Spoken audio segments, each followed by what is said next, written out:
கிருஷ்ணகிரி மாவட்டத்தில் உள்ளது பிஆர்ஜி மாதேப்பள்ளி என்ற பகுதி. சாலை ஓரம் அழுகிய நிலையில் ஒரு ஆண் சடலம் கிடப்பதாக போலீசாருக்கு தகவல் வந்திருக்கிறது. சம்பவ இடத்திற்கு வந்த போலீசார் சடலத்தை கைப்பற்றி உடற்கூராய்வுக்கு அனுப்பி வைத்துவிட்டு விசாரணையை தொடங்கியிருக்கிறார்கள். அதே பகுதியில் வசித்து வந்த சென்னகேசவன் என்பவர்தான் முதலில் சடலத்தை பார்த்து அக்கம் பக்கத்தினருக்கு தகவல் தெரிவித்திருக்கிறார். அதன் பிறகுதான் மற்றவர்களுக்கும் போலீசுக்கும் அந்த விஷயம் தெரிந்திருக்கிறது. விபத்தில் சிக்கியோ அல்லது இயற்கையாகவோ அந்த மரணம் நிகழ்ந்திருக்க வாய்ப்பில்லை என போலீசார் யூகித்திருக்கிறார்கள். சடலத்தை முதலில் பார்த்த சென்னகேசவனிடம் இருந்தே போலீசார் விசாரணையை ஆரம்பித்திருக்கிறார்கள். அவரின் பதில்கள் முன்னுக்கு பின் முரணாகவே இருந்துள்ளது. இதனால் அவரிடம் கிடுக்கிப்பிடி விசாரணை நடத்தியிருக்கிறார்கள். அதில்தான் அனைத்து உண்மைகளும் அம்பலமாக இருக்கிறது. சென்னகேசவன் கடைகளுக்கு ஆடைகளை சப்ளை செய்யும் துணி வியாபாரி. இவருக்கு திருமணமாகி மனைவி உள்ளார். பல வருடங்களாக குழந்தையில்லாததால் கணவன் மனைவிக்கு இடையே ஏற்பட்ட கருத்து வேறுபாடு காரணமாக இவரது மனைவி 2016ஆம் ஆண்டு சென்னகேசவனை விட்டு பிரிந்து சென்றிருக்கிறார். அதில் இருந்து இவர் மட்டும் தனிமையில் வசித்து வந்திருக்கிறார்.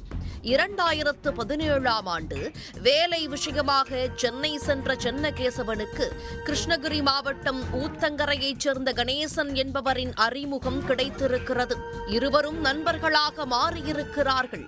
கணேசனுக்கு திருமணமாகி கல்பனாஸ்ரீ என்ற மனைவியும் 2 பிள்ளைகளும் இருந்துள்ளனர். மனைவியோடு ஏற்பட்ட கருத்து வேறுபாடு காரணமாக 2014ஆம் ஆண்டு நண்பர்களோடு சேர்ந்து கணேசன் கல்பனாஸ்ரீயை கொலை செய்திருக்கிறார். அந்த கொலை வழக்கு தொடர்பாக சிறைக்கு சென்று வந்த கணேசன் அதன் பிறகு சென்னையில் உள்ள கிண்டிக்கு சென்று கூலி வேலை செய்து வந்திருக்கிறார்.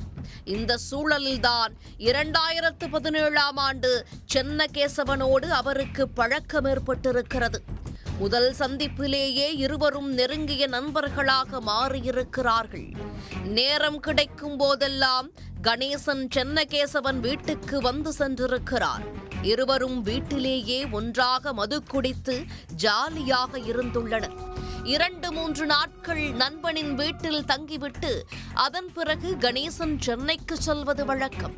சமீபத்தில் கணேசன் வழக்கம் போல நண்பனை பார்க்க வந்திருக்கிறார். இருவரும் சேர்ந்து வீட்டிலேயே மது குடித்து மகிழ்ந்து கிடந்திருக்கிறார்கள். சம்பவத்தன்று மது போதையில் இருந்த இருவரும் ஹோட்டலில் இருந்து பிரியாணி வாங்கி வந்து சாப்பிட்டிருக்கிறார்கள். அப்போது கணேசன் பிரியாணியை கீழே சிந்தியவாறே சாப்பிட்டிருக்கிறார். இப்படி சாப்பிட்டால் யார் வந்து அதை சுத்தம் செய்வது என சென்னகேசவன் செல்லமாக கணேசனை திட்டியிருக்கிறார். போதையில் இருந்த கணேசன் அந்த செல்லத்திட்டால் ஆத்திரமடைந்து நண்பனை கடுமையாக பேசியிருக்கிறார். ஒரு கட்டத்தில் இருவரும் பரம விரோதிகளாக மாறி வார்த்தை போர் நடத்தியிருக்கிறார்கள். என் வீட்டிலேயே இருந்து கொண்டு என்னையே திட்டுகிறாயா என்று ஆத்திரமடைந்த சென்னகேசவன் கட்டையால் கணேசனை சரமாரியாக தாக்கியிருக்கிறார். மயங்கி விழுந்த கணேசன் அதன் பிறகு எழுந்திருக்கவில்லை.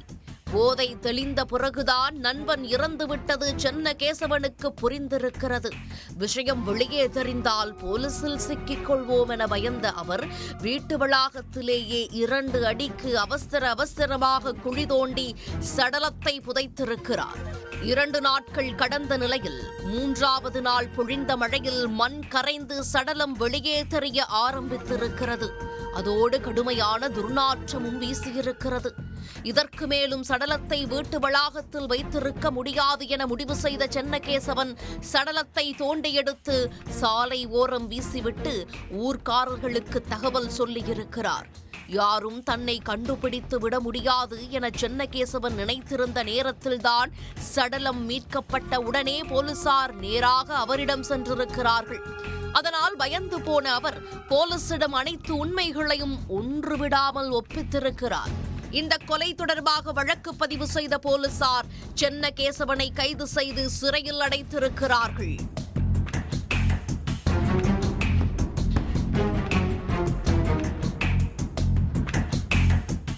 உடனுக்குடன் செய்திகளை தெரிந்து கொள்ள சன் நியூஸ் பெல் ஐகானை கிளிக் பண்ணுங்க.